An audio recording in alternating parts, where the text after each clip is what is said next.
샬롬, 오늘의 말씀지기 현지식 간사입니다. 오늘부터는 우리 공주시이시 간사님들과 함께 사도행전 말씀의 은혜를 나누겠습니다. 오늘 본문에서 바울은 공회 앞에서 증언을 합니다. 그런데 이야기 전개가 조금 부자연스럽습니다. 1절에서 바울은 양심을 따라 하나님을 섬겼다고 말합니다. 그런데 2절에서 대제사장 아나니아는 갑자기 격분해서 바울의 뺨을 치라고 명령합니다. 왜 아나니아는 그렇게 격분했을까요? 바울의 말 중에 어떤 부분이 그를 그토록 화나게 했을까요? 3절에서 바울이 아나니아에게 한 말도 이해하기 쉽지 않습니다. 5절에서는 아나니아가 대제사장이라는 것을 인식하지 못했다면서 앞선 자신의 무례한 행동을 곧바로 사과합니다. 그런데 바울이 정말 아나니아가 대제사장이라는 것을 알지 못했을까요? 이에 대해서는 여러 가지 견해가 있지만 아마도 이 시기에 바울의 시력은 현저하게 나빠졌던 것으로 보입니다. 그렇다면 아나니아가 대제사장이라는 것을 정말 몰랐다고 생각할 수도 있습니다. 바울은 고린도전서 4장 12절에서 조롱을 받으면서 축복해주고 박해를 받으면서 참아 견디라 하고 고린도 교회에게 권면한 바 있습니다. 그런데 정작 자신은 그런 권면을 실천하지는 못하고 있습니다. 그렇지만 바울은 오늘 본문에서 다음에 두 가지 면모를 보여줍니다. 먼저 바울은 매우 지혜로웠습니다. 여기서 공회는 사내들인 공의회를 말하는데 대략 70명 정도로 구성된 당시 유대인들의 최고 의사결정 기구였습니다.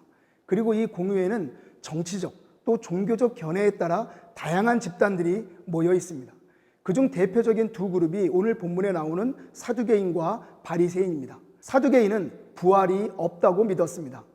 제사장 사도계 후예인 이들은 초대교회 당시에는 예루살렘에 재건된 성전을 중심으로 종교적 의례를 책임지며 권력을 행사한 제사장 그룹과 제사장이 되지는 못했지만 성전을 중심으로 상권을 장악하고 큰 부를 축적했던 사람들로 구성되어 있었습니다. 이들의 관심은 종교적이라기보다는 정치적이고 경제적입니다. 반면에 바리새인은 초대교회 당시에 소수의 종교적 리더 그룹으로 율법을 가르치는 일을 주로 했습니다. 이들은 율법에 충실하게 사는 것이야말로 유대인으로서 당연한 의무이자 책임이라고 생각했습니다. 율법을 읽고 실천하고 가르치는 데 집중하다 보니 당연히 경제적으로는 부유하지 못했습니다.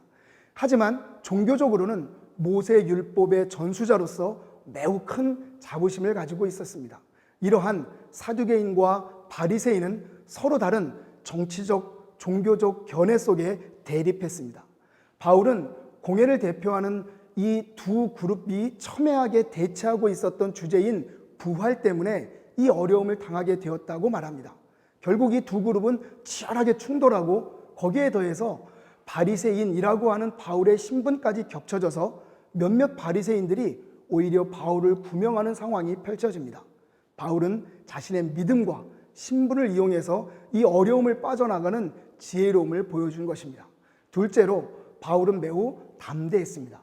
그는 폭도에 가까운 이성을 잃은 군중에 의해 폭행을 당했고 로마군에 잡혀있는 처지였습니다. 공회에서의 논의 결과에 따라서 목숨이 위태로울 수도 있었습니다. 좋은 말로 적당히 자신의 죄를 인정하고 타협을 할 수도 있었습니다. 그러나 바울은 자신의 믿는 바를 선언하는 담대함을 보여줍니다. 바울은 로마에 가서 복음을 전하고자 했지만 로마는 고사하고 지금 목숨이 위험에 처했습니다. 바울의 입장에서 한번 생각해 볼까요? 바울은 매우 성실하게 주님의 말씀을 따라 살았습니다. 또 주님이 보여주시는 꿈을 꾸었습니다. 그런데 오늘 현실은 생명의 위협에 처하게 되었습니다. 얼마든지 자신의 상황에 대해 하나님을 원망할 수도 있고 주님이 보여주신 꿈과 비전을 이룰 수 없을 것 같아 보여 좌절할 수도 있었습니다.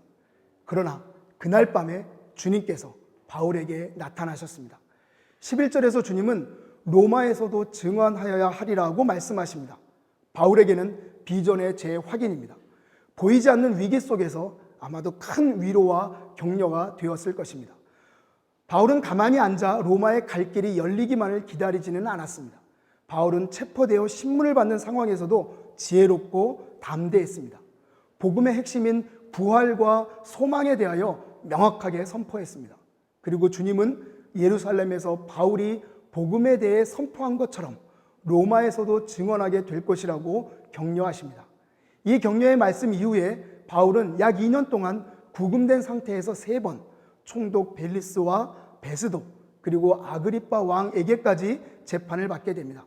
그 3번의 재판에서 바울은 비슷한 신앙의 고백을 겸한 증언을 합니다. 그리고 긴 항해를 거쳐 로마에 도착하게 되고 그곳에서 복음을 증언합니다. 오늘 본문을 묵상하며 최소한 2가지의 묵상 포인트를 기억하시기를 권합니다. 첫째, 바울은 재판 과정에서 자신의 신앙을 매우 명확하게 증언합니다. 우리는 누구 앞에서든 우리 자신의 신앙을 명확하게 증언할 준비가 되어 있는지 스스로에게 질문해 봐야 합니다. 둘째, 바울은 위기 상황에서 주님의 말씀을 들었고 위로와 격려를 얻었습니다. 그리고 주님의 말씀은 바울의 인생에서 성취되었습니다. 오늘 주님께서 우리에게 주시는 말씀, 비전은 무엇입니까? 지금은 바울처럼 복음의 핵심을 정확하게 아는 지혜와 위험한 상황에서도 복음을 증언하는 담대함이 요구되는 때입니다. 그리고 그 지혜와 담대함은 하나님의 말씀에 근거해야 합니다.